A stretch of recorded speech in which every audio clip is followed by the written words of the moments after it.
Boa noite, meu nome é Roberta Mena. Meu grupo ficou com um artigo sobre regeneração do tecido cartilaginoso.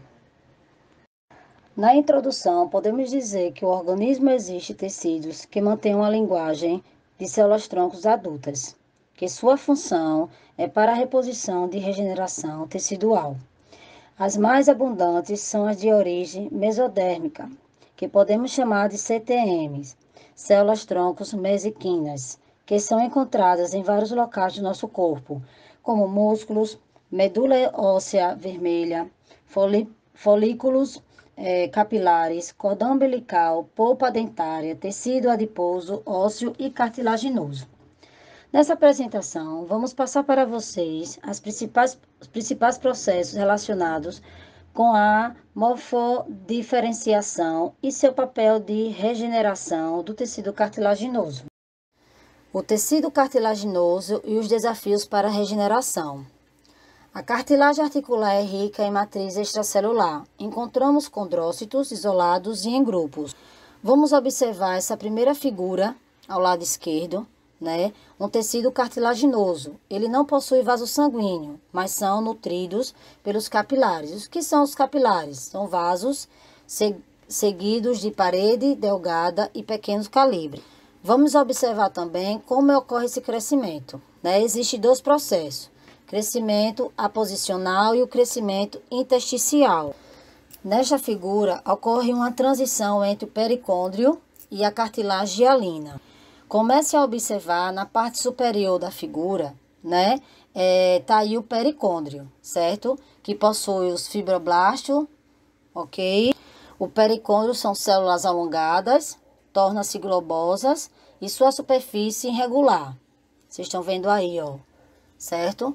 Que ele é bem alongado. Que o processo de crescimento nessa região é o crescimento aposicional, que cresce por acréscimo da periferia. Vamos observar agora nessa mesma figura a parte inferior, que é a cartilagem. Aí existe aí o condroblastos, as matrizes e o condrócito. A matriz da cartilagem contém fibrilas colágenas muito finas. E temos dois tipos de matriz aí, interterritorial e aterritorial. Acima do condrócitos é a interterritorial, certo? São essas fininhas aí. E abaixo do condrócitos é a territorial. Os condrócitos é responsável pela manutenção da matriz e pelo controle metabólico da cartilagem. Já a matriz da cartilagem é sólida e firme, ligeiramente maleável, que explica a sua elasticidade. Nessa região da cartilagem, o tipo de crescimento é intersticial, aumento da cartilagem por dentro, que ocupa sempre outra lacuna. Vamos observar agora na figura da direita, essa de cima. Podemos atender às diversas necessidades funcionais do organismo. Temos aí a matriz cartilaginosa, que é rica em glicoproteína e contém fibras elásticas e cartilagem. Cartilagem não, colágenas.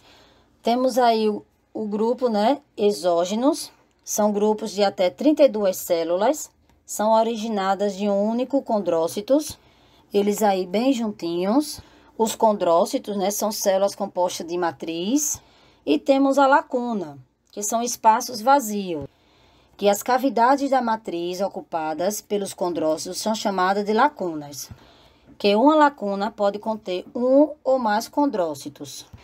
E na figura de baixo, temos aí, ó, matriz territorial, interterritorial, certo? Os grupos aí formados, exógenos, tá? Condrócitos, condroblastos, certo? Pericôndrio. Estamos aí observando a figura, ok? Bem, primeiro vamos entender o que é proliferação e senescência celular. A divisão meiótica é um processo ilimitado e, na maioria das vezes, as células especializadas, à medida que se dividem, perdem a sua capacidade proliferativa. Algumas células que não irão mais se dividir permanecem constantemente na fase HP1-G1 da mitose, como é o caso das maiorias de condroblastos do periocárdio. É por esse motivo que o tecido cartilaginoso se renova. A senescência celular é o envelhecimento da célula. As células do tecido cartilaginoso são responsáveis por produzir os componentes da matriz extracelular e são denominados condroblastos. No tecido cartilaginoso, nós temos os condroblastos, que são células mais ativas e que são mais presentes nas cartilagens, em formação e desenvolvimento. E os condroblastos, depois que eles amadurecem em condrocitos, e os condrocitos são células mais maduras, que ficam também aprisionadas dentro de lacunas. Agora eu vou falar sobre, como vocês estão vendo na imagem, vocês estão vendo sobre a divisão celular. Vou falar um pouco para vocês. Na primeira etapa, é a duplicação dos cromossomos e produção de cromatídeos irmãs. Na interfase, etapa 2, é condensação dos cromossomos duplicados, profase. Na etapa 3, migração dos cromossomos duplicados até o plano equatorial da célula e a desagregação das membranas nucleares.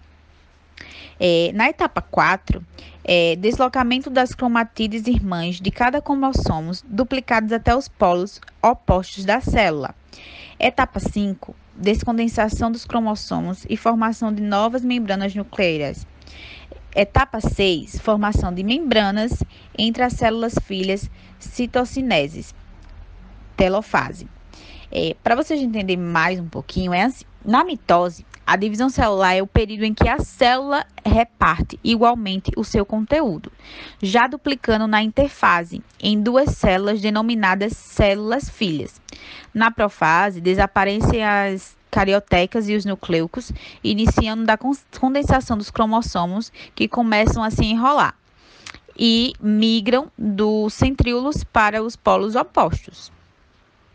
Diferenciação celular. Bem, como estamos vendo na primeira foto, no tecido epitelial são encontradas as células na fase G1, G2, enquanto no tecido cartilaginoso, os condrocitos estarão na sua externa maioria na fase G1. Somente os condroblastos oriundos do pericôndrio apresentam ciclo celular completo B. O condrocitos, uma vez que seja formado, geralmente está agrupado em cerca de 8 células que secretam constantemente a matriz extracelular, composto principalmente por colágeno do tipo 2 e ácido hialurônico. Especialização ou diferenciação celular. Na próxima foto, cada célula do nosso corpo, seja ela uma célula muscular ou glóbulos vermelhos ou qualquer outro tipo de célula, vieram do mesmo grupo de células, troncos, durante o desenvolvimento. No interior do núcleo de cada célula está o seu DNA. Dentro temos os genes. Os genes dão às nossas células as instruções específicas sobre como fazer vários tipos de proteína. As proteínas diferentes mudam as formas como as células parecem, agem, com exceção dos glóbulos vermelhos que não possuem núcleos. Cada célula somática em seu corpo contém um número exato. Elas estão usando diferentes genes para fazer suas proteínas. Se um gene está sendo expresso, digamos que ele está ativo. Se um gene não está sendo expresso, digamos que ele está inativo. Agora vocês devem estar pensando, como a célula tronco sabe que é a hora de se especializar? Acontece que as células decidem como vai crescer, baseando em pistas. Essas pistas podem vir de ambientes externos ou internos. Fatores de transcrição irão ativar certos genes. Esses genes serão ativados.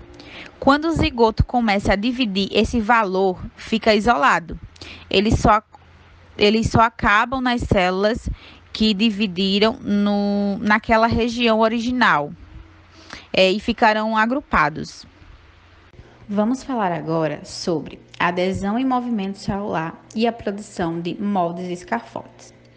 Ao longo da embrionese, as células, além do processo de diferenciação, necessitam migrar ou crescer em direção a um local específico e ali permanecem para o desempenho de suas funções.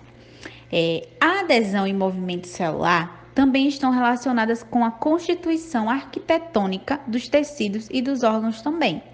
Estudos mostram que os CTMS respondem ao formato do seu ambiente in vivo celular também.